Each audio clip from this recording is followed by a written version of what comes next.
جو لوگ اللہ پر ایمان لائیں، کہیں کہ ہمارا رب اللہ ہے، پھر اس پر جم جائیں، ان پر فرشتوں کا نزول ہوتا ہے۔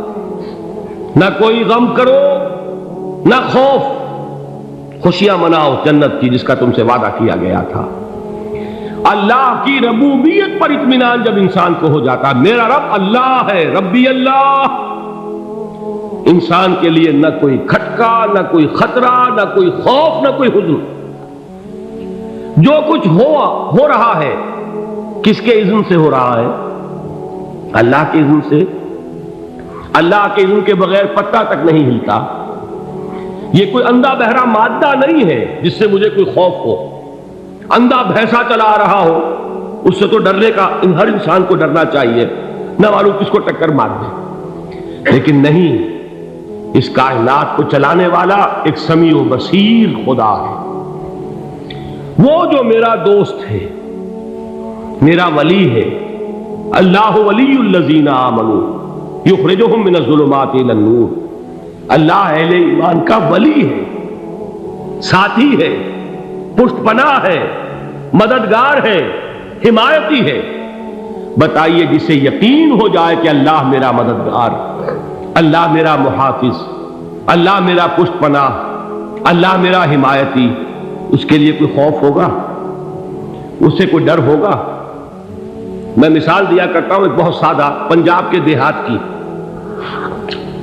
تو بڑا چودھری ہے اور کوئی غریب کسان ہے۔ اس غریب کسان کے جانوروں کو ہر وقت اندیشہ ہوگا چوری کا، کوئی میری بھینس کھول کر نہ لے جائے، کوئی میرا بیل کھول کر نہ لے جائے۔ لیکن جس کے بارے میں یہ سب کو معلوم ہو کہ وہ جو بڑا چودھری ہے وہ اس کا دوست ہے، اس کی بچیا کو کوئی خوف ہوگا؟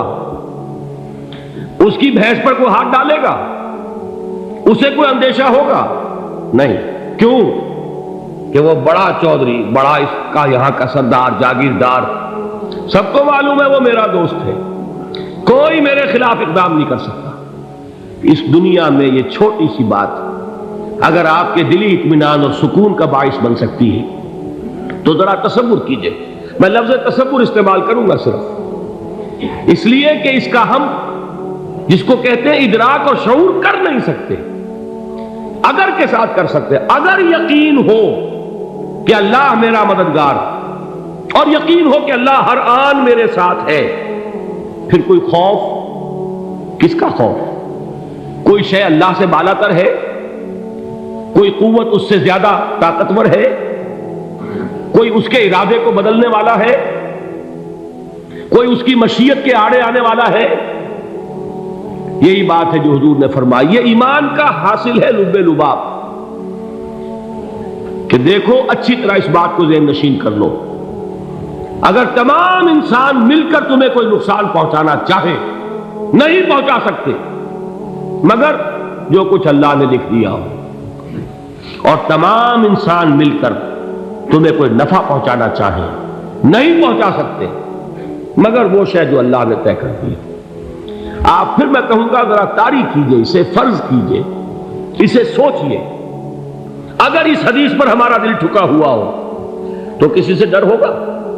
یہ مجھے نقصان نہ پہنچا دے، یہ میری رپورٹ خراب نہ کر دے، یہ میری انکریمنٹ نہ رکوا دے، یہ میرا یہ نہ بگاڑ دے، یہ میرے یہ نقصان نہ پہنچا دے۔ اس کا ڈر، اس کا ڈر، اس کا خوف، اس کی خوشامد، اس کے لیے جا کر طرح طرح سے اپنی عزت نفس کو ذلیل کروانا اس کے سامنے، یہ سب کچھ کیوں کرتا ہے انسان؟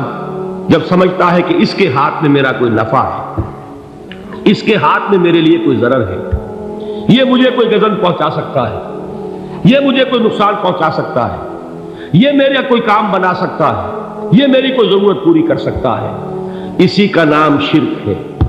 جہاں آپ نے یہ سمجھا کہ غیر اللہ کے اندر کوئی طاقت موجود ہے، وہی شرک ہے۔ بتوں سے تجھ کو امیدیں، خدا سے نو امیدی، مجھے بتا تو صحیح اور کافری کیا ہے؟ شرک تو یہ ہے۔ جس پر بھی تمہیں یہ خیال ہے، کلمہ ہے یہ کلمہ سوم، لا حول ولا قوت الا باللہ، ذرا اس پر دل کو کبھی اگر آپ تصور کریں، پھر فرض کریں، دل ٹھک جائے اس پر، کوئی طاقت نہیں۔ یہی بات تھی جو شیخ عبد القادر جیلانی رحمۃ اللہ علیہ نے اپنی وصیت میں اپنے بچے سے کہی. 11ویں دینے والے ہیں، لیکن حضرت شیخ عبد القادر جیلانی کی وصیت اور تعلیمات کو کتنے لوگ ہیں جانتے ہو؟ یہ جن مقامات تک پہنچے ہیں وہ کس چیز کی بدولت پہنچے؟ انہوں نے جو پیغام دیا وہ کیا تھا؟ اے میرے بچے، جس طریقے سے قرآن مجید میں حضرت لقمان کی نصیحتیں جو ہے نقل کر دی گئی ہیں، میں یہ عرض کروں گا بالفرض اگر قرآن حضرت عبد القادر جیلانی کے بعد نازل ہوا ہوتا تو شیخ عبد القادر کی یہ نصیحتیں بھی قرآن میں درج ہوتی. اتنی اونچی نصیحتیں ہیں.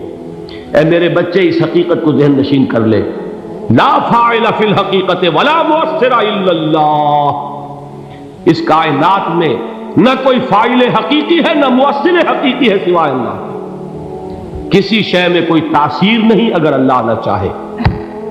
آگ جلا نہیں سکتی اگر اللہ نہ چاہے. پانی ڈبو نہیں سکتا اگر اللہ نہ چاہے. زہر ہلاک نہیں کر سکتا اگر اللہ نہ چاہے. کوئی چیز فائدہ نہیں پہنچا سکتی اگر اللہ نہ چاہے. تو در در پہ کیوں سر جھکاتے ہو؟ در در پر کیوں جبیں سائی کرتے ہو؟ سب کے سامنے کیوں ہاتھ پھیلاتے ہو؟ ایک اللہ سے مانگو.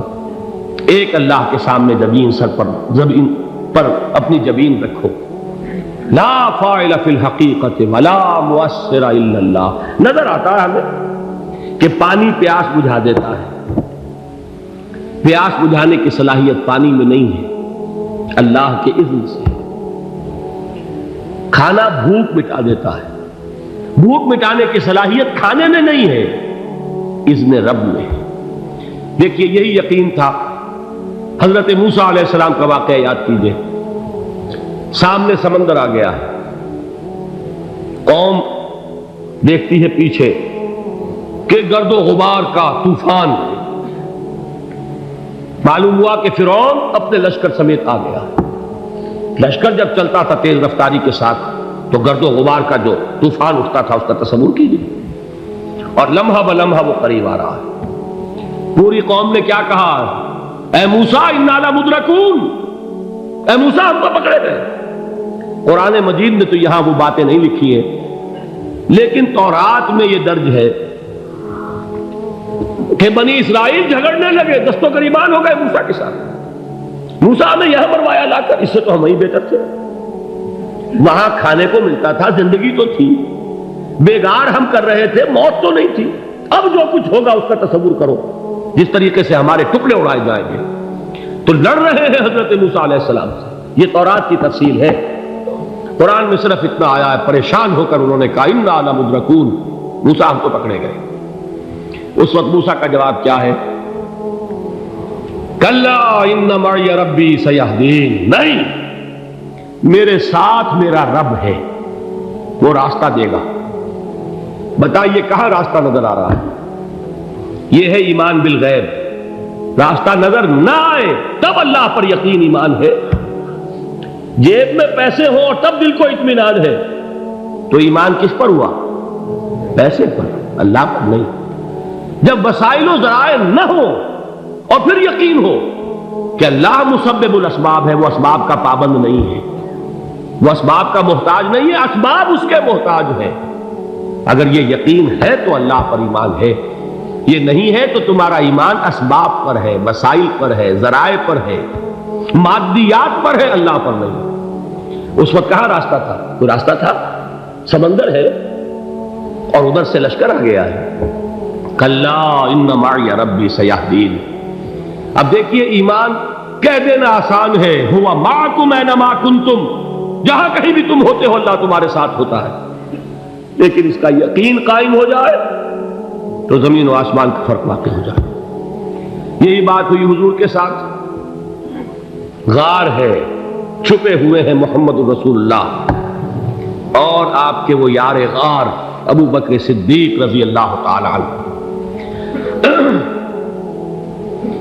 اقبال نے حضرت ابو بکر کی شان میں چند اشعار کہیں صرف، لیکن واقعہ یہ ہے کہ بھاری بھاری نظموں پر اور قصیدوں پر بھاری ہے. طویل ترین نظمیں اور قصیدے ہوں ان پر بھاری ہے. ہمتیں ابو بکر کی ہمت جو ہے کشت ملت را جو ابر، جیسے بارش سے کھیتی اپجتی ہے، ابو بکر کی ہمت اور عزیمت اس امت کو اسی طرح سینچنے والی ہے۔ ثانیے اسلام و غار و بدر و قبر، وہ دوسرے تھے اسلام میں، دوسرے پہلے کون تھے؟ انا اول المومنین، حضور فرماتے سب سے پہلا ایمان لانے والا میں، دوسرے ابو بکر۔ ویسے ہمارے ہاں یہ چلتا ہے اختلاف، حضرت علی پہلے ہیں کہ حضرت ابو بکر پہلے ہیں، لیکن اس میں بڑی خوبصورت تطبیق قائم کی ہے علماء نے، اور بہت صحیح ہے۔ چار کے بارے میں فیصلہ ہی مت کرو کہ کون پہلے، ان کی ایک عجیب تقسیم کر دی ہے۔ آزاد مردوں میں، بالغ مردوں میں سب سے پہلے ابو بکر، بچوں میں سب سے پہلے علی، خواتین میں سب سے پہلے خدیجہ، اور غلاموں میں سب سے پہلے زید بن حارثہ۔ بڑی پیاری تقسیم ہے، یہ چاروں ہی پہلے ہیں، ہر ایک کے لیے اولیت ہے۔ اور واقعہ یہ ہے کہ اگر زمانی اعتبار سے تعین ہوگا تو پہلے خدیجۃ الکبریٰ آئیں گی رضی اللہ تعالی عنہ، کسی اور سے بات کرنے کی نوبت بعد میں آ سکتی ہے، پہلے تو اہلیہ محترمہ سے بات ہوئی، آتے ہی پہلی وحی ہوئی ہے، ابھی تبلیغ کا حکم نہیں تھا۔ کس کو بتایا واقعہ؟ ابھی اپنی نبوت کی تبلیغ کا تو حکم ہی نہیں آیا، واقعہ کس کا ہے؟ وہ خدیجہ کا ہے۔ جب کہا ہے کہ خشیت علی نفسی، مجھے اپنی جان کا اندیشہ ہے، تو کیا جواب دیا خدیجہ نے رضی اللہ تعالی عنہا؟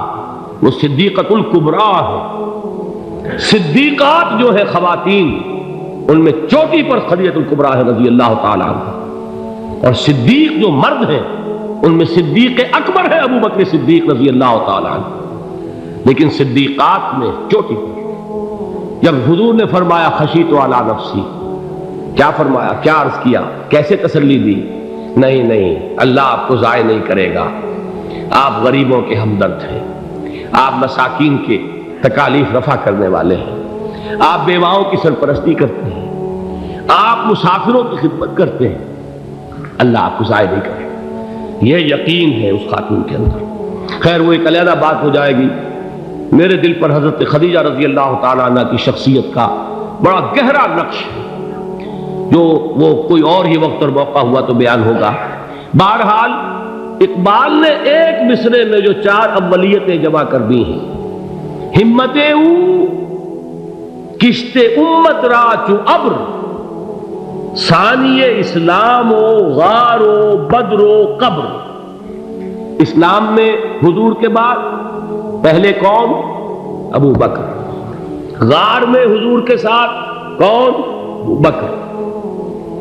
بدر کی رات اللہ کا رسول سر سجود، وہ جھاڑ، وہ گھاس پھوس کی جو جھوپڑی بنائی گئی تھی، اور وہاں تلوار ننگی لے کر پہرا دینے والا کون؟ ابو بکر۔ اور اس حجرہ عائشہ میں محمد کے بعد سب سے پہلے دفن ہونے والا کون؟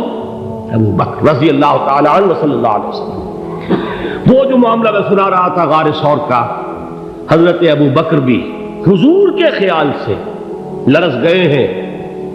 آپ کو یاد ہوگا کہ جا کر پہلے تمام جتنے سوراخ تھے انہیں بند کیا ہے، ایک سوراخ رہ گیا تھا جس کو بند کرنے کے لیے کوئی کپڑا نہیں تھا، وہاں اپنی ایڑی رکھی ہے، تب کہا ہے حضور سے تشریف لائیے، اور اپنے زانو پر حضور کو لٹایا ہے، اور وہاں کسی موذی جانور نے کاٹا ہے، حضور کی آنکھ لگ گئی تھی، اس وقت اس بل کے اندر جو بھی بچھو ہے کیا ہے واللہ عالم، اس نے کاٹا ہے، اس کی تکلیف کی وجہ سے ابو بکر کی آنکھوں سے آنسو ٹپک گئے، حضور کے چہرے مبارک پر پڑے ہیں، تو حضور جاگے ہیں، معاملہ کیا ہے؟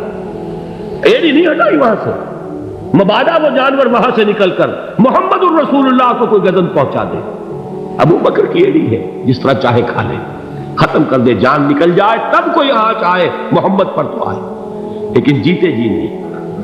وہ ہے ابو بکر۔ حضور کے خیال سے اس وقت حضور نے پھر اپنا لعاب دہن لگایا ہے، اور اس سے پھر آپ کی تکلیف ختم ہوئی۔ جیسے خیبر میں حضرت علی کی آنکھ دکھ رہی تھی، اس کو جو شفا حاصل ہوئی ہے وہ بھی حضور کے لعاب دہن سے ہوئی۔ تو بہرحال اس وقت انہوں نے کہا ہے کہ اے نبی یا رسول اللہ، اگر اس وقت ان میں سے کسی نے غیر ارادی طور پر بھی اپنے قدموں کی طرف جھانک لیا تو پکڑے جائیں گے۔ کیا جواب تھا اللہ کے رسول کا؟ لا تحزن ان اللہ معنا، اللہ ہمارے ساتھ ہے، کیوں گھبراتے ہو ابو بکر؟ یہ ہے ایمان باللہ، میرا مالک اللہ، میرا رازق اللہ، میرا محافظ اللہ، میرا مددگار اللہ، میرا پشت پناہ اللہ، میرا دوست اللہ۔ یہ دوستی ہے اللہ کی جو لب لباب ہے، حاصل ہے ایمان کا، اسی کا نام ولایت ہے۔ اولیاء اللہ کے سروں پر سینگ نہیں ہوتے، جس کے دل میں ایمان راسخ ہو چکا ہو وہی اللہ کا ولی ہے، جسے اللہ پر یقین ہو چکا ہے وہی اللہ کا ولی ہے، جسے یقین ہے اللہ میرے ساتھ ہے، میرا مددگار، میرا پشت پناہ، میرا ساتھی، میرا دوست، میرا محبوب، میرا محب۔ اللہ اہل ایمان سے محبت کرتا ہے۔ واللہ یحب الصادقین، ان اللہ یحب الذین یقاتلون فی سبیلہ صفا کانہم بنیان مرصوص۔ اللہ محبت کرنے والا، اہل ایمان محبوب، اور اہل ایمان محبت کرنے والے اللہ محبوب۔ والذین آمنوا اشد حبا للہ۔